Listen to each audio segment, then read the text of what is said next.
What is up, Cowboys Nation and Cowboys Cave? Excuse me for my late entrance. Pardon the interruption, if you will. We're going through a little bit of I don't know if I would call it a blizzard so much, but the wind is blowing real crazy out here. We got like down power lines. The internet is kind of iffy. So if things start going crazy here, you guys need to let me know and be like, hey, we can't hear you right, or you're freezing up, or things are getting choppy. You got to let me know because things are going a little bit crazy out here. All right. I got in though, got logged into the show. I'm in here now. Hopefully everything is going good. And then your boy has been on kind of a dry spell, not been drinking or anything like that. I've been on this 30-day kick. I'm going to be, sober for 30 days, eating right, living right, working out in the gym, all that stuff right there. But tonight, your boy may or may not have eaten is a gummy that kind of make it funny. I jump on here, I can't remember how to run the show. This is why I'm the co-host and not the host, right? I'm the co-host of the host because Mike Tag he's the guy that runs this whole ship, and without it, I'm just like I'm a pirate on here, and I'm like that. What up, Jimmy D? I'm like the guy from Captain Phillips or whatever, when the dude gets off there and says, "It is my boat now. It is my boat now." The Cowboys Cave. Mike is actually taking care of some business, so it's just your boy here running this show tonight. And what's up, Mark? What's up, Fred? What's up, Jimmy D? In the house. Good to see you guys. Am I sounding good? Am I looking good? Like everything good? Audio good? Video good? Are we good? Because we got some crazy weather going on right here. We drove by some down power lines on the way back from work. There was actually a car lifted off the air that got caught in these power lines, live power lines.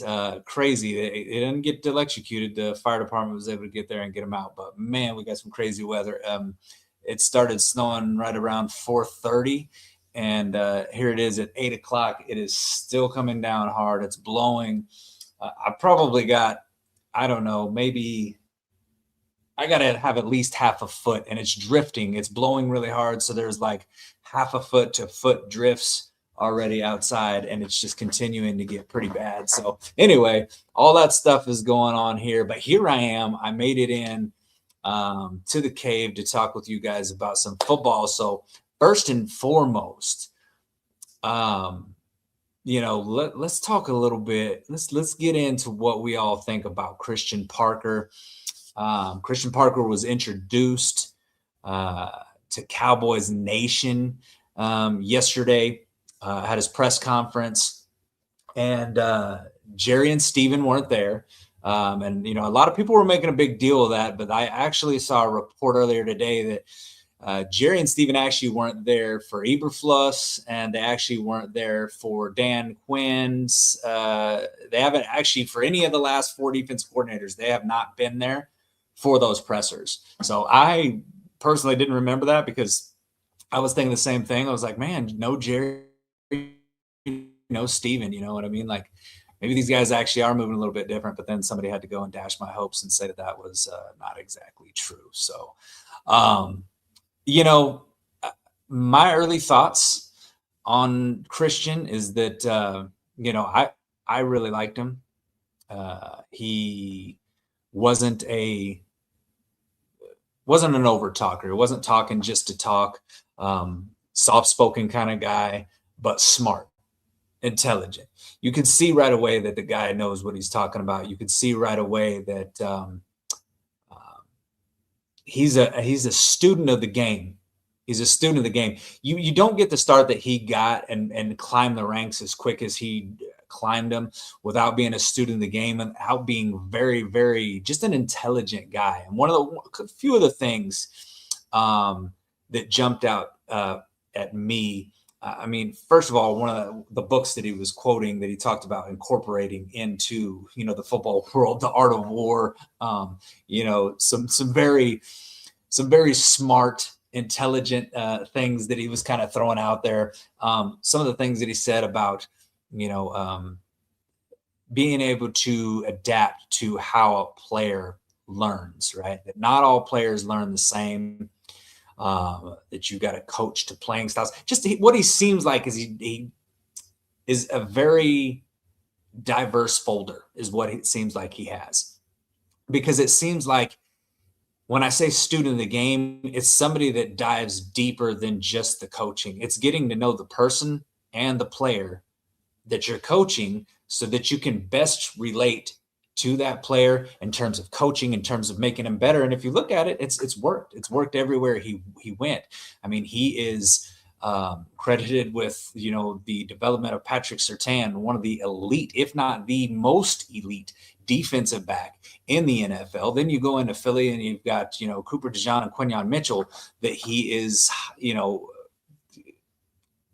given credit for mentoring those guys and making them all pros. Like, the guy knows what he's doing, and he obviously knows how to get the message through. Now it's about getting that message through on a wider scope, right? Now he's got the entire defense that he's really got to kind of hone in on. Now, obviously, you've got different defensive coaches that he brought in, but the other thing that I like about him is he brought in a youth. This is probably going to be one of the youngest coaching staffs in the league. And if you think about it, like just think about a lot of these top teams and what they have and what their coaches bring to the table. And a lot of it is youth and energy, right?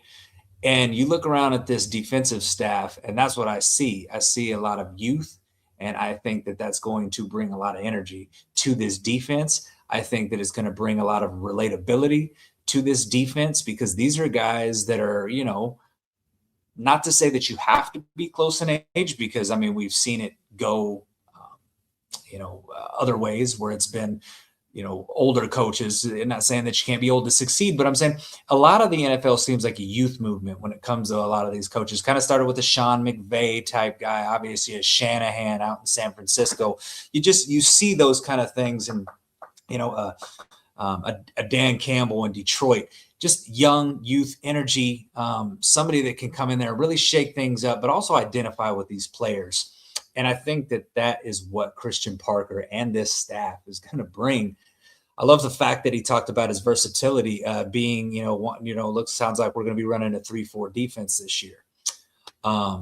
Which, how's that going to look with the personnel that we have, with the personnel that we will continue to acquire? I think, right away, you've got a very solid defensive front, obviously, when you're talking about, Quentin Williams, and then you got, Osa, and then Kenny Clark. I think you've got a very solid front right there. Those guys, if that's who you're going with, I feel like you're hitting the pillow at night. And Christian Parker mentioned it when he talked about that. He talked about his front. The defensive front, that's one of it, starts up front and works from the front to the back. And I think what we've got is a very good front. What we need now is we obviously need some rushers, but you rush a little bit differently in a 3-4 defense and how you bring that pressure. So who could that be? Obviously we can bring somebody in, but, in a 3-4, your linebackers, you want to have linebackers in that, almost like that DeMarcus Ware type linebacker that stand up and rush. I think it's going to be really good for this defense. Cuts, yeah, I have high hopes in Parker too. He just seems like a guy who gets it, and I think that is going to be, it's going to pay dividends for this staff. And you can see and you can sense the excitement within this organization about Christian Parker, the way that they talk about him, the way that the way that Schottenheimer kind of lights up when he's talking about him. You can tell that it's just different. It's got a different feel, man. And I don't really know how to explain it. And I feel like each year, us Cowboys fans, let's face it, we get excited, and then things happen and we end up kind of disappointed sometimes, obviously, right? But we no matter what happens, no matter how the outcome of the season is, every year there's things that we find that will excite us, that kind of reel us back into this thing, right? I would say this offseason, what it's been the change in philosophy, the attitude change from the Joneses that we've seen, some of the things that we're starting to see that gives us encouragement. The fact that it does seem like Jerry has taken a little step back. And I know, to start the show, I talked about the fact that Jerry and Steven, the fact that they weren't at the press conference, I was a little bit overblown. It turns out that they haven't shown up to any of the defensive coordinators over the past several years that we've hired, that they haven't shown up to any of their press conferences either. But it's not just that. They've been a whole lot less vocal this offseason. I feel like with the hiring of Christian Parker, I think that was more of a Schottenheimer deal than it was. I mean, and in fact, in the press conference, he talked about the interview process. He talked about sitting down and talking with Christian Parker. He talked about being impressed with the intelligence and just the conversations that they had, and that when they would get off the phone after these Zoom calls, that Schottenheimer was left wanting more. And I think that's a testament to Jerry Jones not going out and handpicking a defensive coordinator, because if we're being honest, does Christian Parker feel like your typical Jerry Jones hire for a defensive coordinator? Because if you say yes, then you're fooling yourself. You haven't been around this organization, you haven't been around this team long enough to know that and understand that, because it's not your typical Jerry Jones hire. I mean, your typical Jerry Jones defensive coordinator hire would have been a Rex Ryan. I mean, let's be honest, right? Going out and getting a guy that has been around in the league, that has former defensive coordinator experience, an older guy, probably somebody with ties to the Dallas Cowboys, right?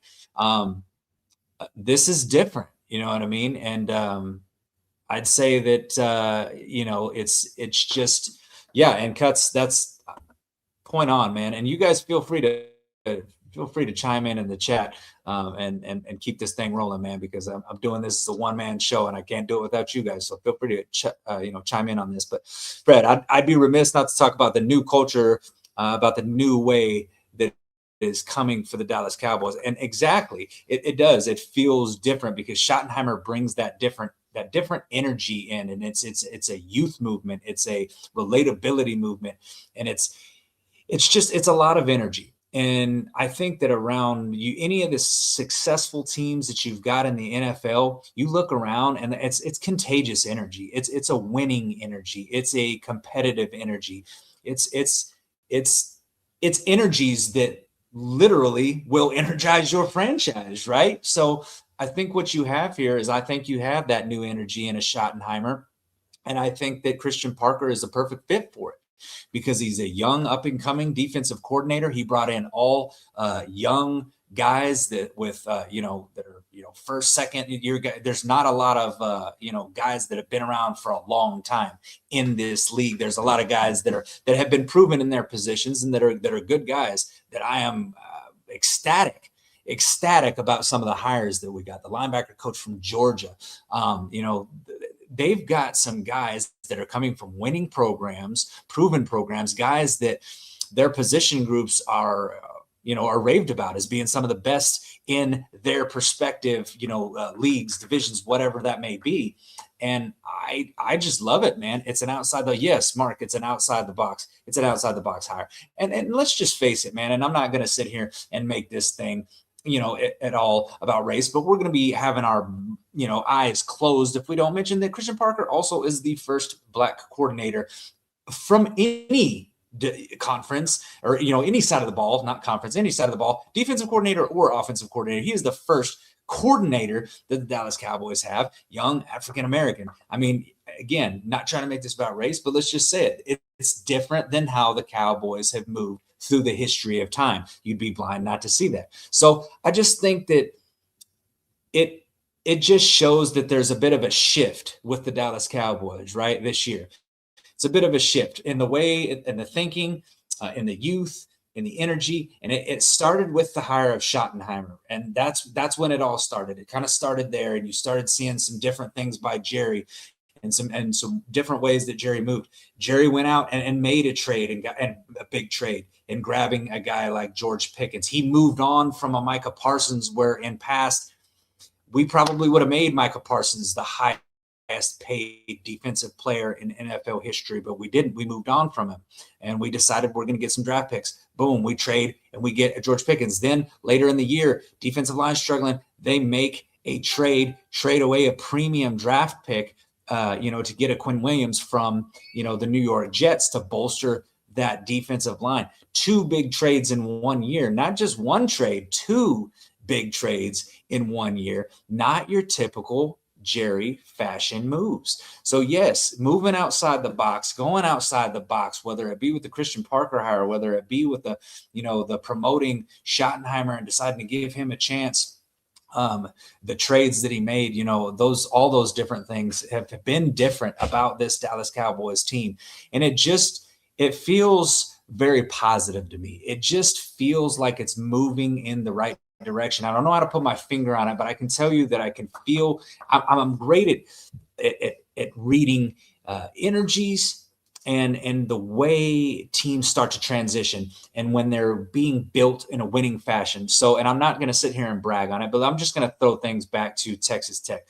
When Joey McGuire came on with Texas Tech, I instantly felt the same kind of energy that I'm feeling with Schottenheimer and the Cowboys right now. And it's something that can't be faked. It's not something that can just be talked. You start to see it, and it's a good energy. And I thought Joey McGuire really brought that to Texas Tech when he came there. And instantly hearing him talk, the way that he had his guys practice, the way that he had his guys play, the way that he believed for his guys, the emotion in his voice, you could tell that he cared. You could tell that he was a guy that was genuine. You could tell that he was a guy that was hard-nosed, holding his players accountable. And I just had a feeling that Joey McGuire was going to get this Texas Tech staff moving the right way. And every single year since Texas Tech hired Joey McGuire, he has had a winning record and he's improved on his record each and every single year, right? I feel that same kind of thing here with Schottenheimer. I do. And I was right about Texas Tech. I think, God willing, I'm going to be right about this as well. Parker wants to run a modified 3-4 dance. The Cowboys don't have linebackers. No, in 2007, there was a DC underweight Phillips. Go Cowboys. Cheers. And my boy Fred. CP says he will run the defense on what he has on his roster, but I think he'll be pressing the shop for better players. Yeah, definitely. I mean, and you have 2 first-round picks this year. You got pick number 12, pick number 20. You can use both of those on defensive players, and likely they might do that. There's still also free agency, and there's some names out there that the Cowboys could go out and try to get. Now, primarily going to be a 3-4, but, he also talked about running, several other defenses and being very diverse in how they run and running multiple packages. So that is a good thing because that doesn't actually just pigeonhole you to just running one scheme, where you can be diversified and you can change out and you can run, many other schemes. So I think Christian Parker is going to be fine in what defense that he runs. And I think that, we're going to have a chance to, to get this team better on defense. And that's what we need, right? We need this team to be better. We just need an improvement. I mean, think about it. Can you really get any worse from what we had last year with Eberflus? I think it's impossible. I really do. And I just don't see that happening with Christian Parker. I think we made a home run hire. I think he is going to be a great defensive coordinator in this league for many years. And the fact that we went out and stole him from our division rival and the Philadelphia Eagles, I think here in a couple of years is going to make the Philadelphia Eagles quite sick to their stomachs that we got a guy like that coaching on the Dallas Cowboys. So, look, I mean, the thing that I'm most excited about, honestly, is the fact that we have an energy that I just feel like hasn't been around the building and that hasn't been around the Dallas Cowboys in a very long time. And I feel like that energy starts at the top, and I feel like it's working down to the bottom. So, again, I've been talking about it for a long time and saying that if the Dallas Cowboys don't, they got to show me, right? It's in that stage where, I can start to feel a certain way. I can start to get optimistic. I can start to feel positive. But until the Cowboys actually show me, then it's going to take a little bit for me to buy in, right? I'm starting to feel the things. I'm starting to feel a certain way. I'm starting to feel positive about the way that it's going. I'm still going to need them to show me that this is the direction it's going. But you look around the league and you see how quick the teams can, turn around and be in the Super Bowl, whether that be the New England Patriots, making the jump that they did, or even even the Seattle Seahawks. They've been good the past couple years, but then made that jump, almost right away. I'm gonna stop real quick. We got a super chat. First of all, thank you, Gotham guy, for the super chat here. He says, with Miami releasing Hill and Cobbs, do you think they'll be looking for their replacements with the 11th pick? Most mock drafts have them snagging Mansour right before we can get him. It's a possibility. Delane Mansour, the cornerback from LSU, man, there's a good chance he gets snagged before he gets to 12. Would I love to have him? Yes, but there's a good chance he gets snagged before there. One of the guys that I'm starting to see mocked on is Sonny Styles, the linebacker from Ohio State. Been kind of seeing a little bit of that. I'm going to be honest with you. I hate the fact that the Cowboys don't have a second-round pick, because I think Jacob Rodriguez from Texas Tech would be an amazing pick in the second round for the Dallas Cowboys, especially if they're running a 3-4 hybrid type defense. You've got Jacob Rodriguez. It would be one of your perfect prototypical linebackers, middle linebackers. They're in the middle of that defense. They can drop back into coverage and be an absolute menace, whether it be getting picks, creating turnovers and fumbles. I think he would be amazing for a Christian Parker 3-4 hybrid style defense. I just hate the fact that we don't have a second round pick. I think at pick 20, I think that might be a little bit rich for the Dallas Cowboys to get a guy like Jacob Rodriguez. Me personally, I would take him with no hesitation. I've got some bias. I think he's the best linebacker in the draft. Me personally, I just do, and nobody can change my mind on that. But I do think that the Dallas Cowboys' biggest area of need right now is at the pass rusher and linebacker position. But obviously, if they're running more of a 3-4, then linebacker is going to be where your pass rusher. You're going to have that stand up linebacker. So it's going to be interesting to see what they do in the draft. There's going to be a lot of things available to them. They could move back from that 12th round, from that number 12 overall pick. They could decide to move back and maybe pick them up, move a few slots back and maybe pick up a second round pick, and still end up with somebody in the second round. Or maybe they move that on from pick 20 and they move back a little bit, snag themselves a second round pick.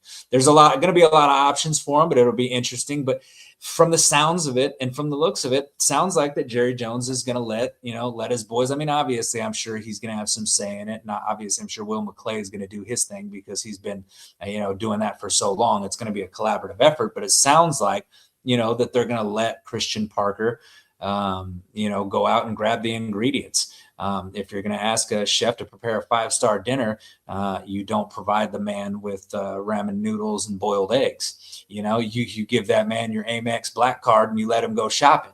So here's for hoping that Jerry Jones does that in the draft. And, that's what we want to see. But listen, when we came in tonight, because there's not much, obviously going on, we're leading up to the draft. We've got, the Christian Parker press conference, which we kind of covered here in the first half of the show. But what I wanted to do, because it's Thursday night, I'm running the show by myself, and you guys are in here. If I'm running the show, that means you guys are running the show with me, right? So I'm going to need you guys to help out. I need a participatory audience right here. So I want you guys to follow along and come with me, because listen, the Dallas Cowboys, I was thinking about this. The Dallas Cowboys, right? We as a franchise and as a whole have one of the most pained histories. And I say this because, yes, do we have 5 Super Bowls? Sure. Are we a storied franchise? Yes. Did we have a dynasty of the 90s? Yes. But if you look at this fan base now and you think about the fan base now, there is a very large proportion, if not even dare I say, creeping up on a 50-50 portion of the fan base that has never seen this team make it past the divisional round of the playoffs, right? Because I'm sitting there and I'm thinking about it. And listen, the last time that I saw the Dallas Cowboys win a Super Bowl, I was 15 years old. 15 years old. Should we tag Pickens? He's already been franchise tag. I thought he already got franchise tag. We're not going to tag him for the year. I think we turn him to a long-term deal. But yes, I think they should definitely assign Pickens to a long-term deal. But yes, so I am saying, look, here we go right here. Became a diehard fan in 2005. Never seen this team do anything but break my heart. Still here. And that's what I'm talking about. So we have a large portion of the fan base that has never seen this team get past the divisional round of the playoffs, which got me thinking, because the Cowboys, like I said, last time they won a Super Bowl, 96, it was the 95 season, but it was 1996 against the Pittsburgh Steelers. I was 15 years old. 15. Nary a half a dozen hairs on me peaches.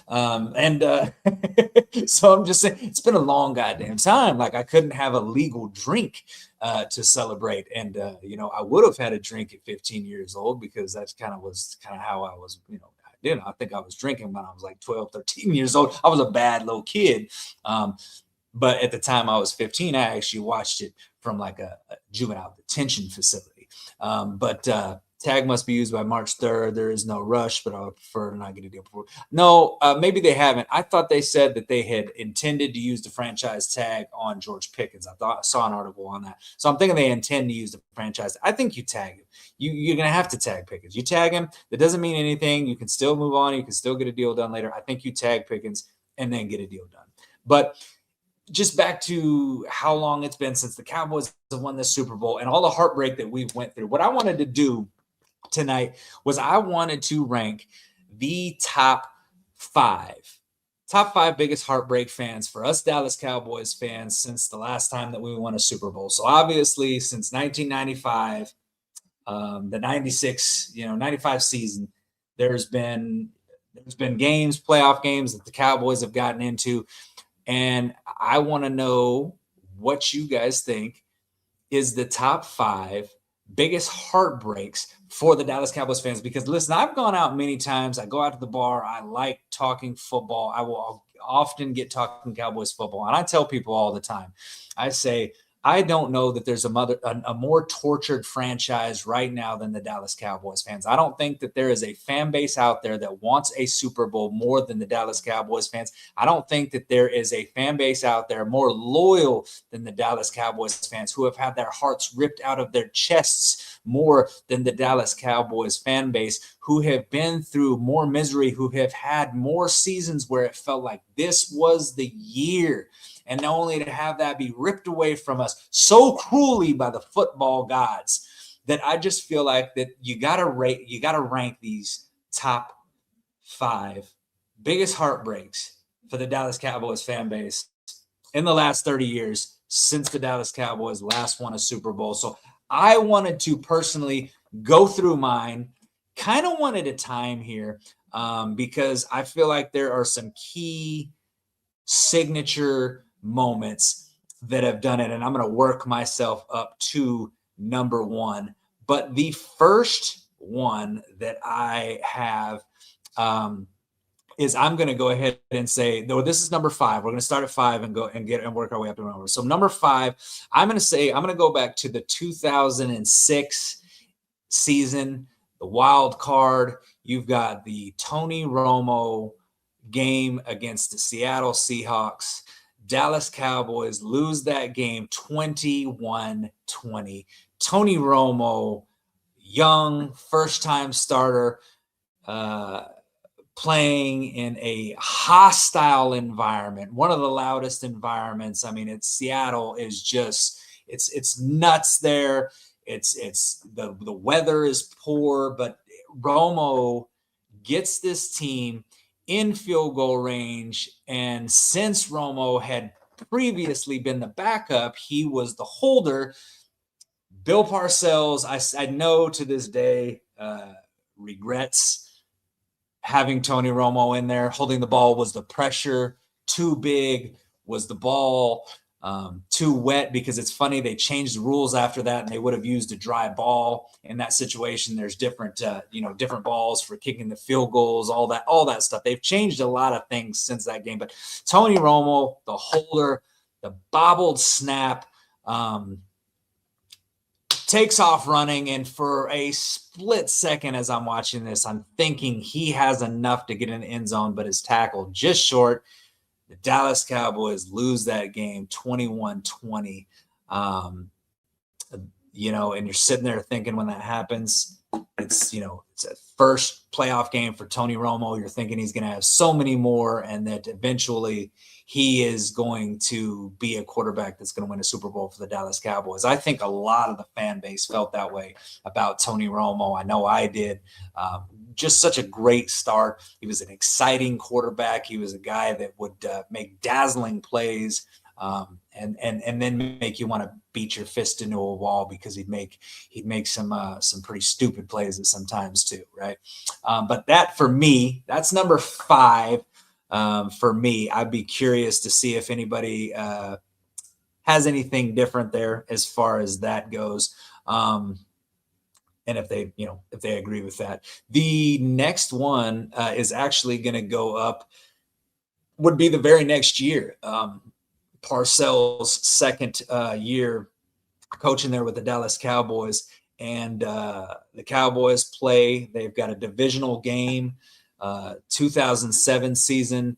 That was a really, really good team. I think that we got a chat here. It says, I have been a Dallas Cowboys fan since I was 9, 55 years, 1995, didn't make it to the Super Bowl.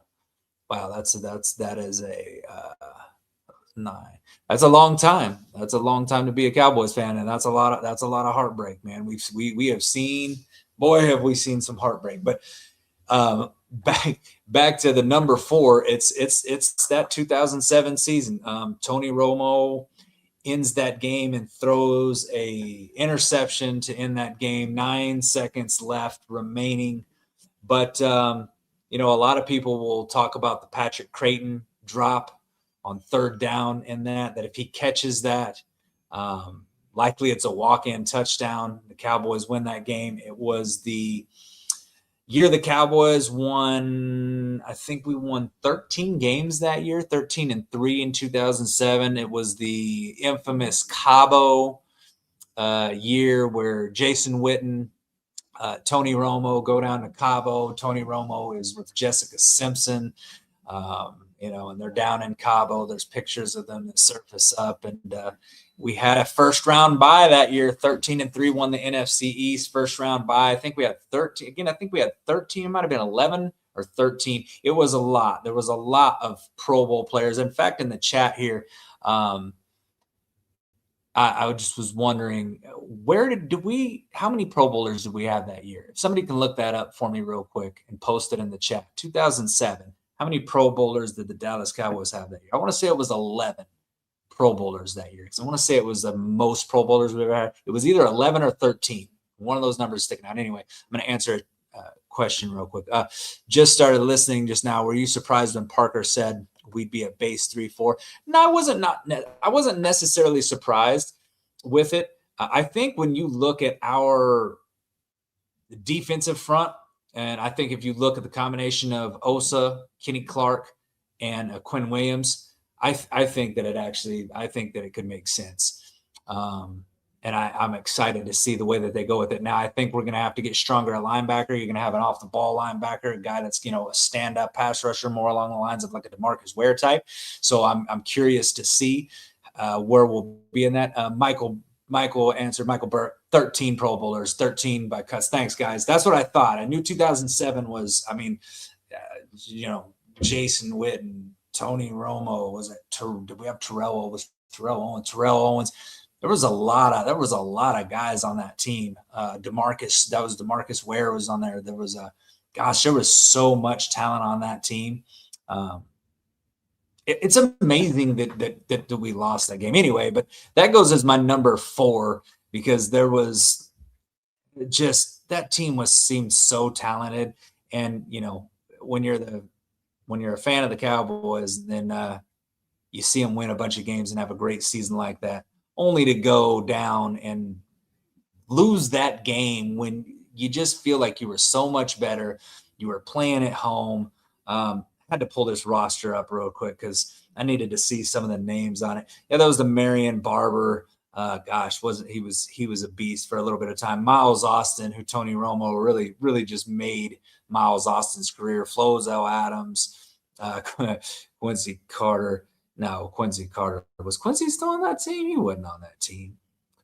He was not on that team, was he? I thought Quincy got cut. Anyway, there's just so many good players on that actual team. Jay Ratliff, okay, Jay Ratliff, Marcus Spears, Anthony Spencer, DeMarcus Ware, Roy Williams, Jason Witten. Yeah, Roy Williams, that was before he started getting exposed. But yeah, just a lot of great talent on that 2017, and then just lose it. I mean, that was a pretty heartbreaking moment. My number 3 worst playoff loss is I am going to go back to 2023 here, when the Dallas Cowboys get a game at home as the number 2 seed, win the NFC East, and become that's my quarterback. Yes, that's my quarterback. And that was a roster. Great team, didn't win. Just another, as Cowboys fans, I feel like we've seen some rosters that were definitely capable of winning a Super Bowl, and just some terrible things that just happened to them. Terrence Newman, Ken Hamlin, Marion Barber. Yes, Mike. A great team, 2007. But you look at some of the teams that this Dallas Cowboys, and we think about how many times that we give Jerry Jones slack and we give flack. And I know I do probably more than most. I'm always talking about Jerry Jones and this and that and that. But think about some of the rosters that he ultimately has put onto the field, because if you think about it, if you want to give Jerry Jones all the blame when things go wrong, but none of the credit when things go right, you got to step back and kind of take a little bit of a an unbiased look at things and say that Jerry Jones has been responsible. And I know a lot of people say Will McClay, but look at it. Jerry Jones is involved. He's been involved in these draft processes. And look at some of the teams that have been fielded out there and just couldn't get it done. But yeah, so for me, that was the number 4. Number 3, though, 2023, Dallas Cowboys, Green Bay. Green Bay blows out the Dallas Cowboys at home. The first number 7 seed to beat a number 2 seed. It was the first year that we actually had a 7 seed, so not really fair, but still first year that it was available to happen. It happened. I know my partner in crime here, my co-host Mike Tagg, would actually say that I don't think he would say that that was the biggest heartbreak loss that the Cowboys have had. I know he calls that the most embarrassing of the playoff losses. I would probably agree with that. You win 13 games, you win 12 games, you go 12 and 5 that year. You're the number 2 seed. You win the NFC East. Snag that from the Eagles. That was the year the Eagles had kind of an epic collapse. The Cowboys come back and snag it. Cowboys look great that year. I mean, granted, I feel like they did struggle against some of the better teams, some of the teams with winning records, but that was a year when our defense was just getting turnover after turnover after turnover. And Green Bay just comes into our house and just lays the absolute smackdown. And they just embarrassed us. There is no other way to embarrass us. Don't forget about the field goal hold. Yeah, exactly. And Tag and Cuts. Yes, you guys were planning for the next game. Tag didn't even go see the Green Bay game that was in Dallas. He was so confident they were going to win. I think we all were.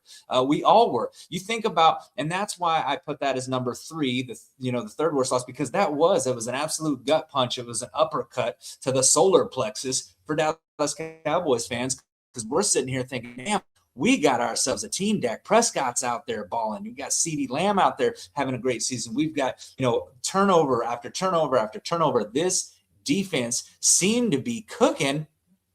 And then Green Bay comes in and just absolutely punches us in the mouth and exposes us. And I tell you what, got it as my 3rd biggest heartbreak. But I mean, you think about it. I'm telling you, it was one of the first times that I ever walked through a bar where I was embarrassed to be wearing my Cowboys jersey. I really was, because I felt like that team just laid down, and I felt like they just laid down, and I felt like they died. They just absolutely died. And it was embarrassing, man. It was embarrassing. I hated to watch that game.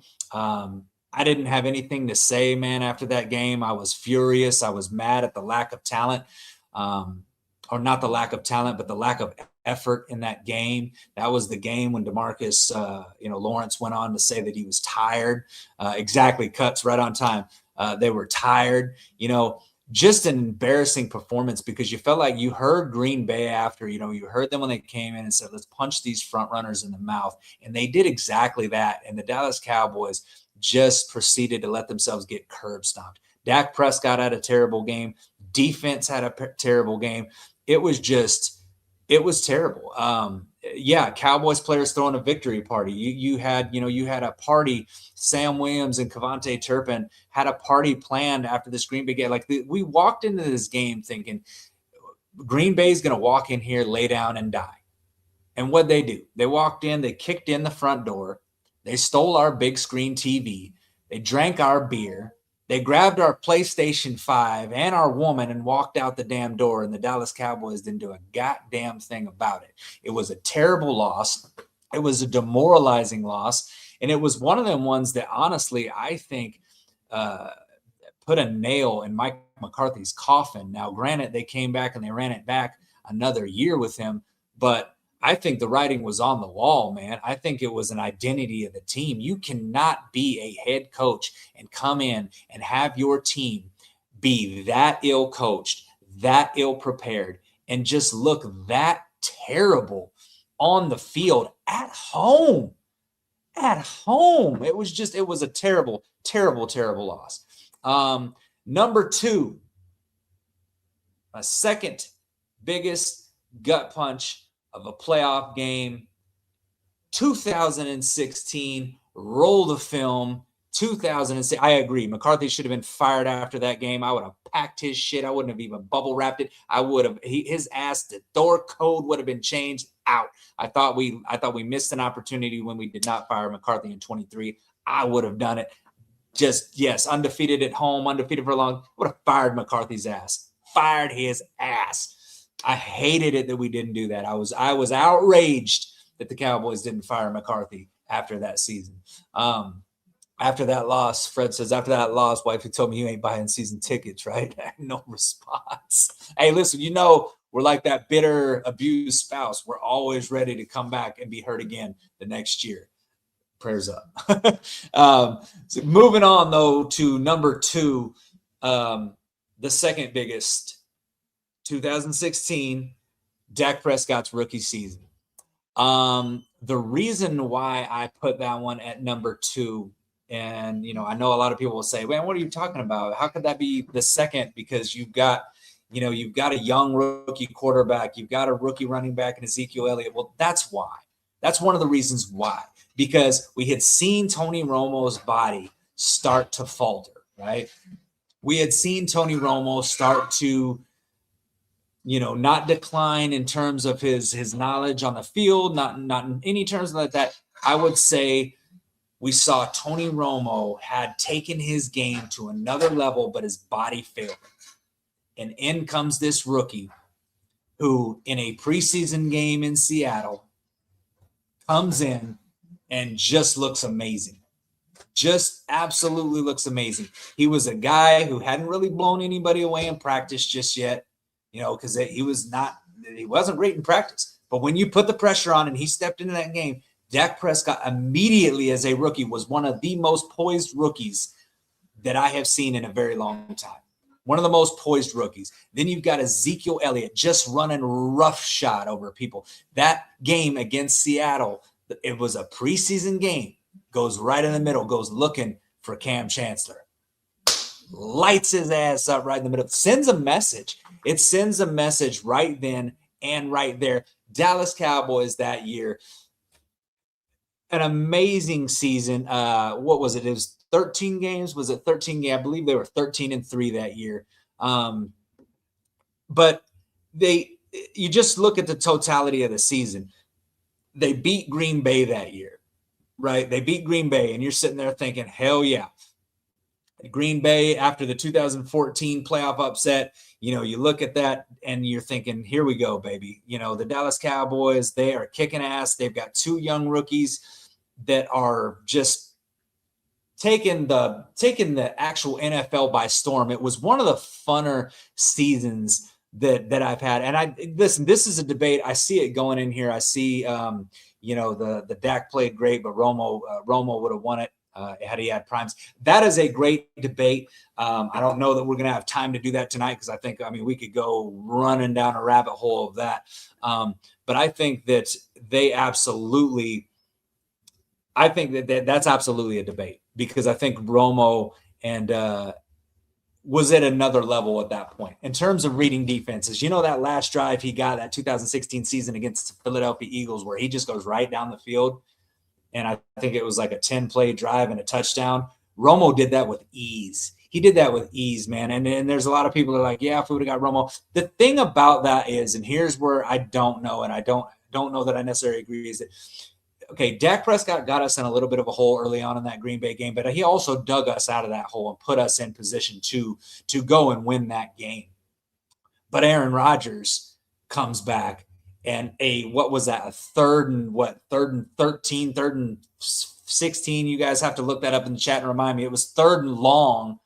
And Aaron Rodgers, roll on the run, rolling out of the pocket, throws this pass to the sideline.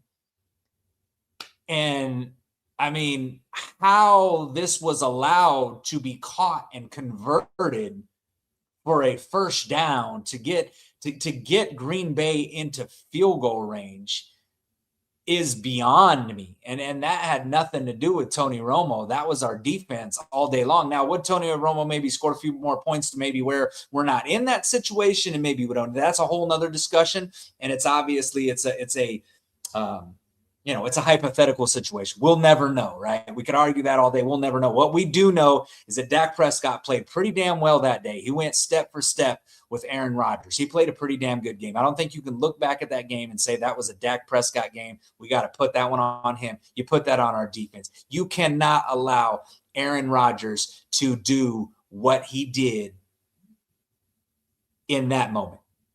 On a 3rd and long, in your house, AT&T Stadium, again, another game in your house that Green Bay came and took it from you and literally just ripped your hearts out.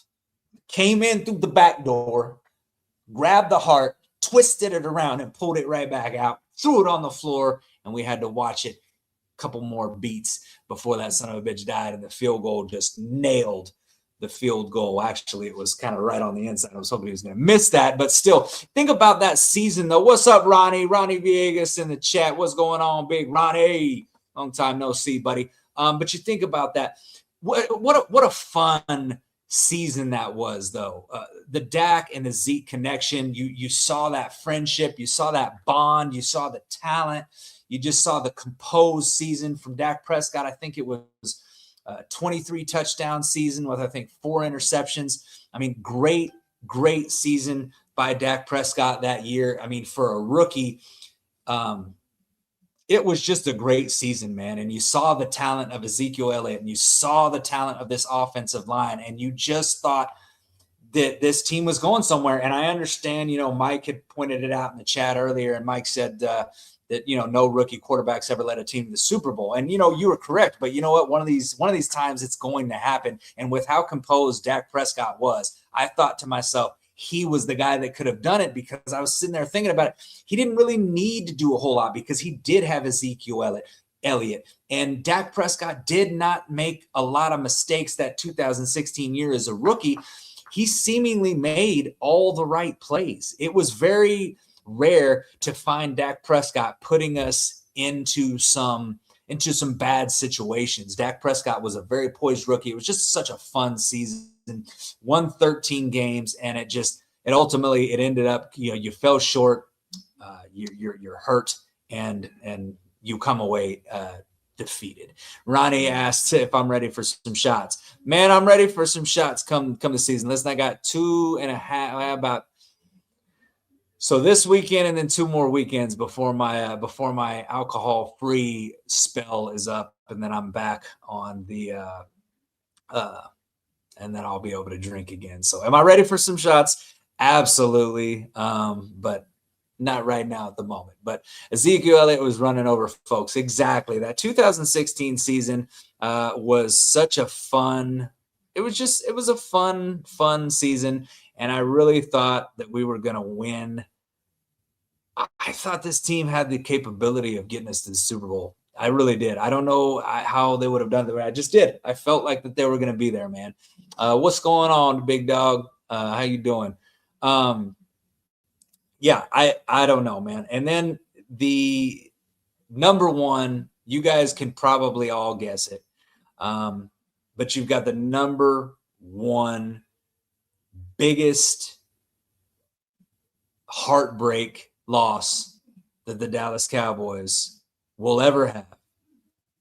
And I will tell you right now, man, it was the sickest that I've ever been. I still get emotional thinking about it right now. It's one of those things where I had people over. I thought this team was headed to the Super Bowl. I thought that there was no way we were going to lose. I just felt like this team was destined to win the Super Bowl. And it's the 2014 loss to Green Bay. Tony Romo and the Dez Bryant catch. And we all know how that ended. The Dez Bryant catch, no catch. That was the biggest playoff loss. I'm just gonna play this real quick for you guys. Let's see how well this works. It's fourth down. So what do the Cowboys do? They go to their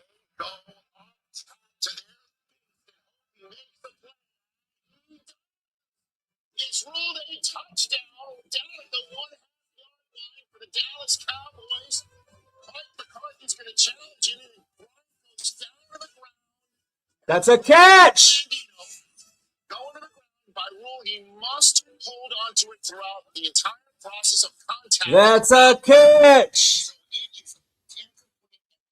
You can never, ever, ever, ever in my life tell me that that's not a goddamn catch, man. You cannot tell me that that is not a catch. That was the number one biggest heartbreak playoff loss for the Dallas Cowboys, I would say, in the history of all time when it comes to the Dallas Cowboys, was the Dez Bryant catch.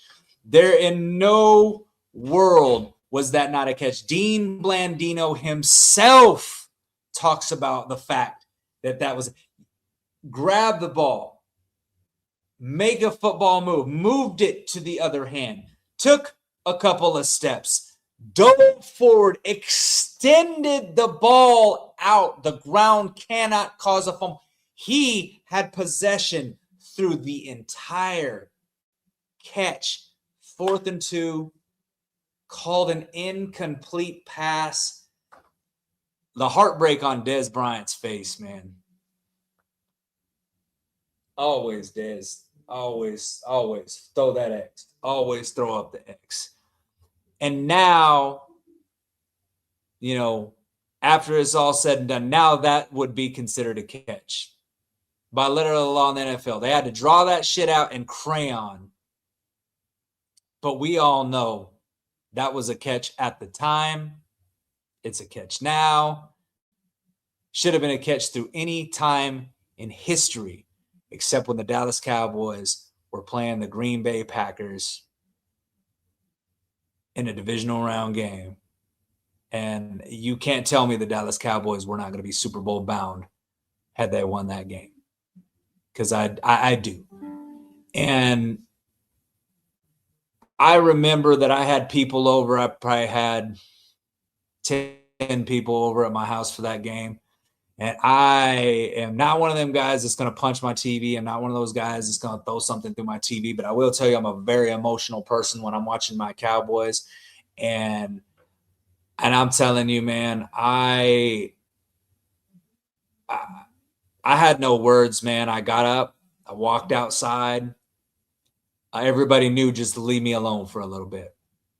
Everybody knew just to let me be, just let me try to process this for a minute, because that's what it took.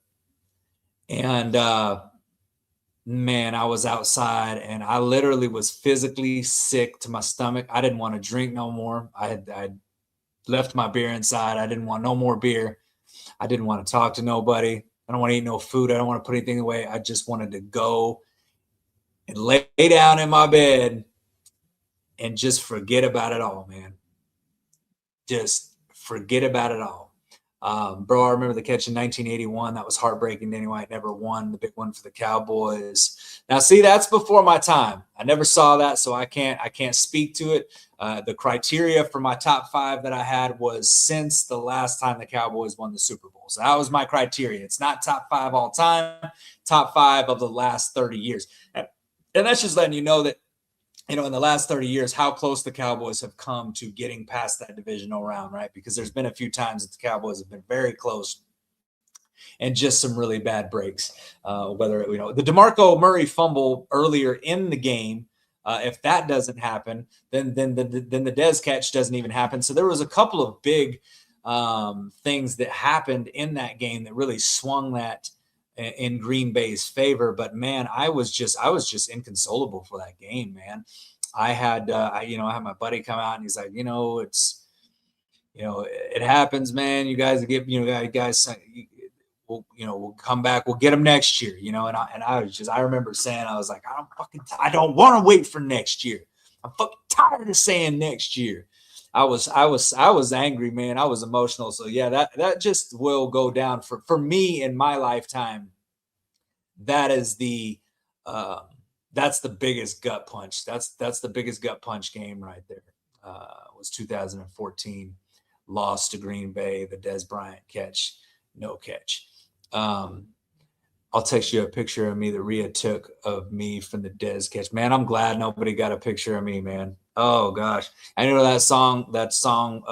I got murder on my mind. That was me right there, man. I was going crazy, man. I was so angry. And dude, what broke it couldn't the heartbreak, man, of looking at Dez Bryant when they call that the no catch. The heartbreak and the look on Dez Bryant's face when, got them chapped ass lips, just looking up and just, and you just feel for him, man, because, dude, that should be talked about as one of the best catches. That should be talked about as one of the best catches, one of the most clutch catch. 4th and 2, and they don't throw a 2-yard pass. We're going for this thing. They're chunking it up. Dez Bryant goes and gets it, and Dez Bryant takes a couple, and he reaches out for the goal line. We got King Ace Hernandez says, as a Broncos fan, I know that was a catch. I'm no hater, and instead, I'd rather see you dudes win the 6th one. I appreciate that, man. I appreciate that. It's always good. And I think that's I don't know if this is the first time that you've been in here, but thanks for tuning in, and thanks for the comment, man. We appreciate that. We're all just football fans in here at the end of the day. I thought the Broncos were going to win a Super Bowl this year, man. So my condolences to you guys. I was actually rooting for you guys to go and get one and win one this year, man. I thought you guys had it. Unfortunate with the Bo Nix injury, but yeah, man, that will always be one of the biggest heartbreaks for me, for the Dallas Cowboys, was that Dez. And then to add insult to injury was how the fact that the year after, then they say that that's a catch. And then it's now it's a catch, and it's, that just adds insult to injury. It's like, well, what good does that do us now after the fact, right? And that's kind of your lasting, memory of Tony Romo, was that, because then after that, you have the 2017 season, which is, or you have the 2015 season rather, which was, not great. We didn't end up doing what I thought we were going to do. And then, Tony Romo comes back, and gets hurt in preseason. Body fails him. And then, we all know the rest of the story and how that goes. Now it leads us up to present day with Dak Prescott. But, a lot of heartbreak for this Dallas Cowboys fan base, and which is why I say, which we're going back to the beginning of this segment when I started talking about this and ranking the top 5 biggest, disappointments for the Cowboys in the playoffs. That's why I said that I feel like the Cowboys are one of the most tortured fan bases, because you think about it. It is a long drought. It's a long Super Bowl drought. Now, granted, are there teams that have others? Yes, there are teams that have. I think there's 12 teams in the NFL that have never even won a Super Bowl. The Niners have a longer drought than us. And then all the teams that have never won a Super Bowl, I mean, they've never gotten out of the drought, right? So at least we have a drought to go into, right? But still, the Dallas Cowboys, it's 30 years. It's the longest of any team to not make it into that divisional round, or not make it past that divisional round, or to a conference championship at this point. I mean, God, you got the damn Commanders made it to the conference championship last year. Now, do we have bigger sights than the conference championship? Absolutely. But at this point right now, I don't think there's one Cowboys fan in this entire fan base that you can point to and tell me that we would not be okay if we got to a conference championship. Let us get to an NFC championship game. Like, can we play in an NFC championship game? Can we play in a game where we're one game away from the Super Bowl? I think at this point, you get 99% of Cowboys fans that would say yes. You're going to get a few of them that are going to say, well, no, we only play for the Super Bowls, which at the end of the day, that is true. It is true. But please, give me a taste of the NFC championship at this point. Just give me a taste. That's all I want. I want a taste. I want to taste. I'm like Pookie from New Jack City. Man, it should just be calling me, man. It should be calling me, man. I'm Pookie when it comes to the NFC Championship. Just let me get to the NFC Championship game.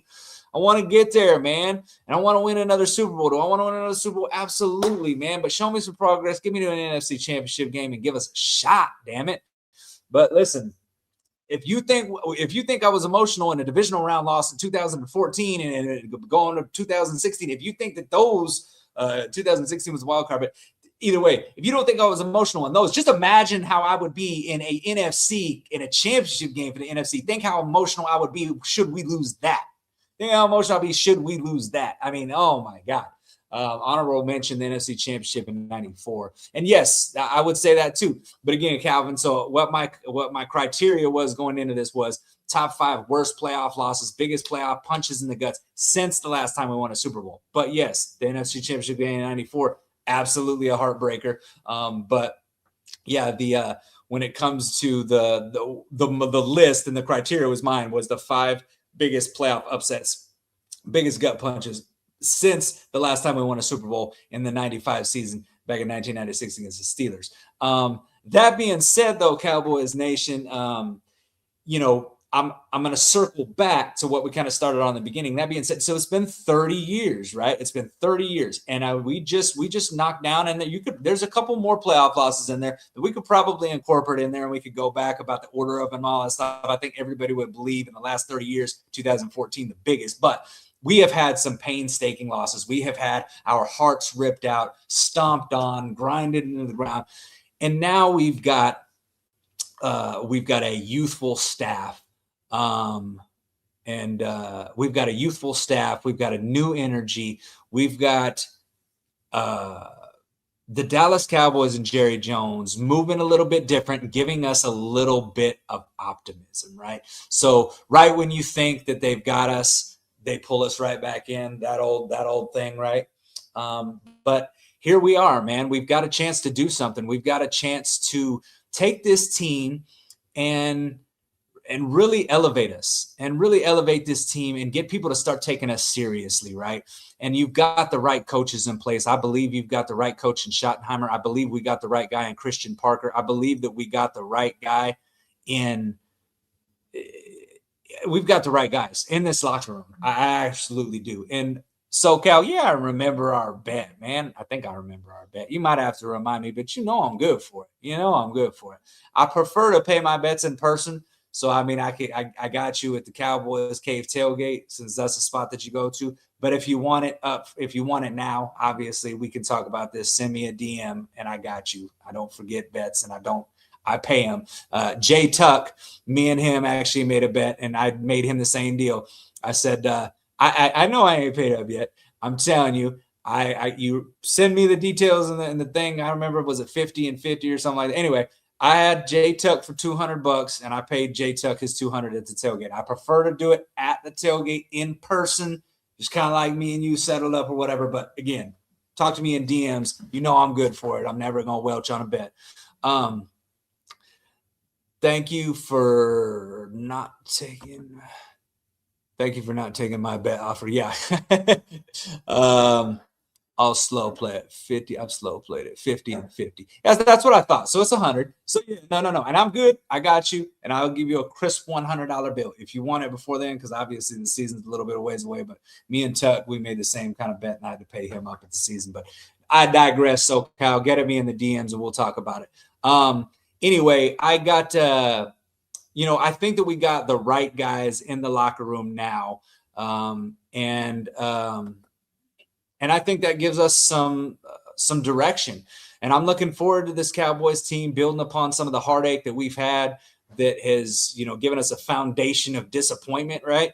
I'm looking for this Cowboys coaching staff to really invigorate this team, put that energy. I thought that Schottenheimer brought a really good energy around this team this year. I think Christian Parker and this young defensive staff are going to continue to do that same thing. I think Schottenheimer wanted to build on that. I think he's got the foundation. The bricks have been laid. Now it's time to start building on top of it. It's time. We've got that foundation of greatness that has been laid by the past Dallas Cowboys, the past Super Bowl champions. Now it's time to get that culture instilled into this team and to make this team a respectable team. And I think that we can do that. I think that if we get the deal done for Pickens, which I absolutely think that we're going to get, I think that this team can absolutely be a 12-win team next year. I think that if you can get this defense about middle of the pack, which I think Christian Parker is actually going to surprise some people and do even better than that. But if you can get this team to around the middle of the pack, then this offense is good enough with a George Pickens, with a Dak Prescott, with a CeeDee Lamb, with the emergence of Ryan Flournoy as a playmaker and showing he can make some big plays. When you've got, Jake Ferguson, who had a really great season this year, kind of a bounce back season, right? I think you have a lot of weapons on this offense. If you bring back a Javonte Williams, I've been hearing a little bit of rumors and talk about possibly a Kenneth Walker type move.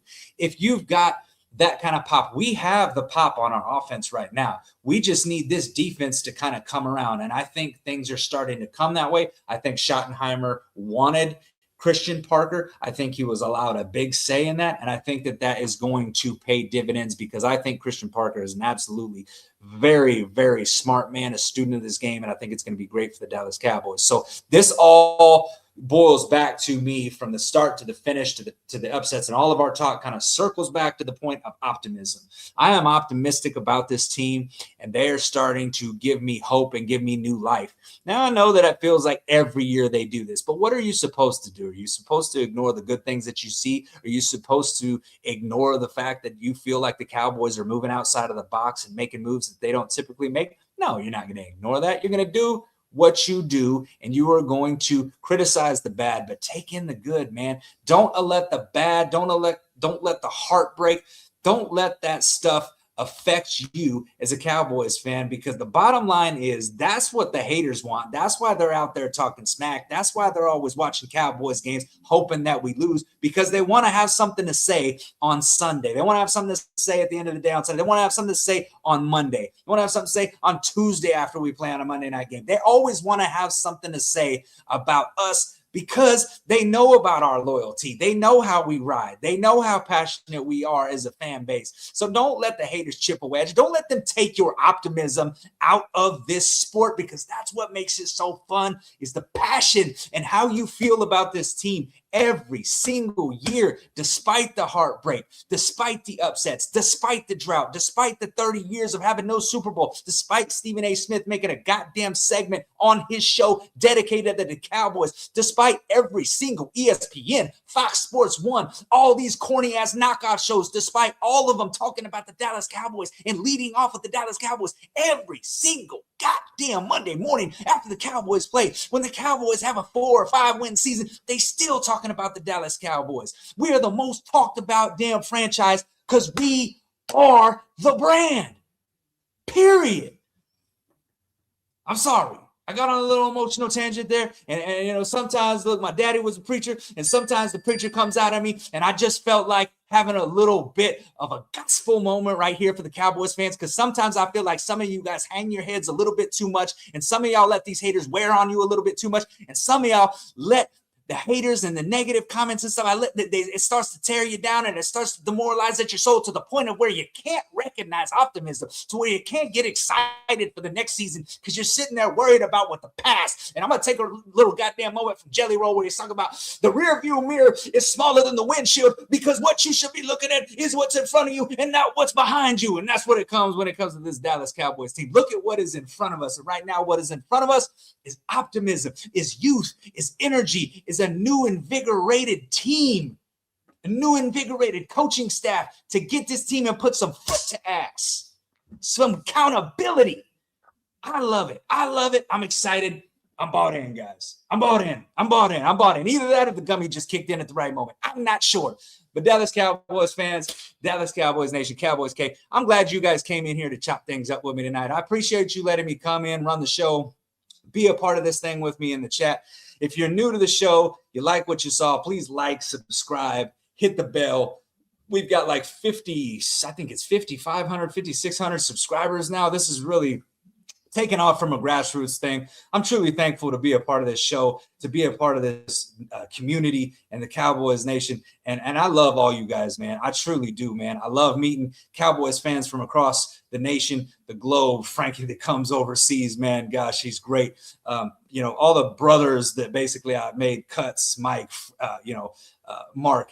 You guys are like actual brothers of mine, man. True family. I mean, I go and see you guys in the off season, man. Go down to San Antonio and see you, Mark. I've seen you. You've come up, see me, Mike. I'm making my way out to Florida for the summer. I'm coming to see you, Mike. But made so many great friends, met so many good people, man. And you guys are what keeps things going for me, man. And I really love it. And I love sharing my passion with you guys. And I love the fact that you guys come in and spend and dedicate an hour and a half, an hour and 15 minutes, multiple times a week to come watch myself, to come spend time with me and talk football, Dallas Cowboys football, with me, with Mike Tagg, with Jimmy D, with Greg, with the boys on Sunday. Like, I love it. I'm ever so grateful. Thank you for it all. We couldn't do what we do without you guys. So in closing, man, I just want to say, I love y'all.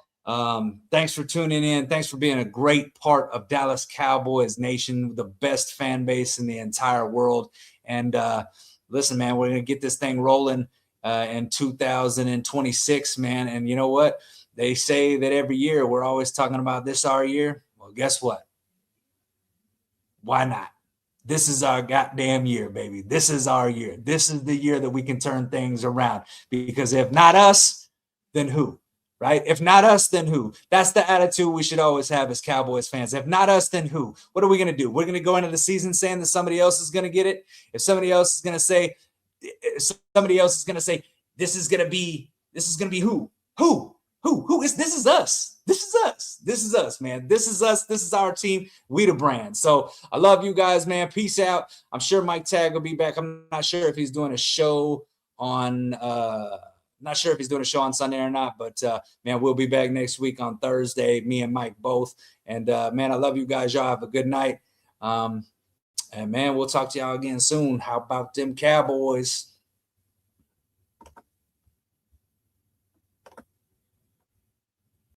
Give me somebody that's hungry.